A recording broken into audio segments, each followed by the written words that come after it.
हातकणंगले तालुक्यातील पुलाची शिरोली येथील एलिट हॉस्पिटल समोर रविवारी एक अनोखी आणि गमतीशीर घटना घडली।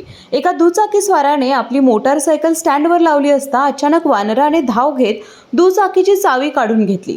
चावी घेऊन वानर थेट हॉस्पिटल समोरील कंपनीच्या बोर्डवर जाऊन बसलं। चावी परत मिळवण्यासाठी दुचाकीस्वार आणि परिसरातील नागरिकांची एकच धावपळ उडाली।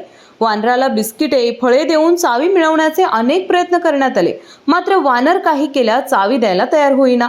काही कर्मचारी झाडावर चढूनही चावी मिळवण्याचा प्रयत्न करत होते। अनेक प्रयोग करूनही चावी न मिळाल्यानं दुचाकीस्वार हतबल झाला।